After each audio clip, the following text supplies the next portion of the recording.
scooters. With their vintage pedigree, hipster style, and environmental friendliness, they're fast becoming the transportation of choice for many New Yorkers. We all want to be free, and we're in Manhattan. We're trapped on a 13-mile island, so the freedom of being able to get on a scooter and go somewhere, it's liberating. At Brooklyn Breda, Nick Mendizabal sells and services scooters. He says that they've become popular over the last 5 years as more New Yorkers look for inexpensive, practical ways to get in and out of the city. People are seeing other people commute. They're seeing them find easier parking.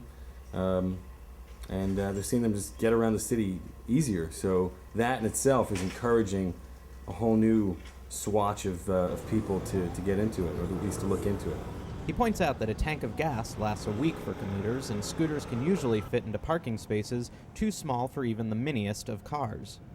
But people who buy scooters to make their drive into work easier soon discover that riding is a joy in and of itself. The air blowing past you, the nimbleness, the fact that when you do ride through Manhattan, you can hear and you can feel the reaction of people. I mean, you don't get that kind of closeness when you're in a car. A scooter still has that uniqueness. It's the closest thing you can get to flying.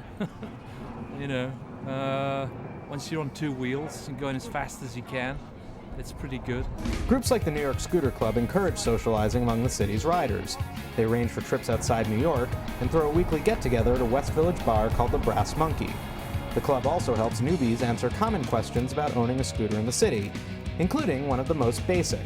Do I need a motorcycle license? Yes. And then there's parking.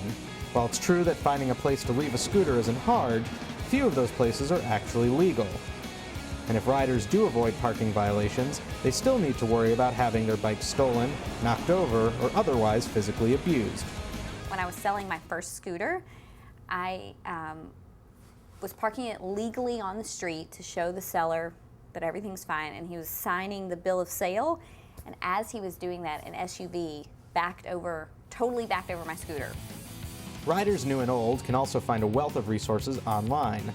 One of the most popular sites is iscootny.com, which has a deeply detailed FAQ page that discusses everything from different types of scooters to the laws surrounding riding and parking in New York. And then we also have a New York Scooters Yahoo group, which is a list that's been around for a long time now, and it's huge. If you get on that, you can go back and search all kinds of conversations that have happened over the years and answer all kinds of questions that you have. For riders in New York, scootering has become more than a way of getting from point A to point B. They've combined fun with practicality to create a scene all their own. This is Brian Stillman for NYPost.com.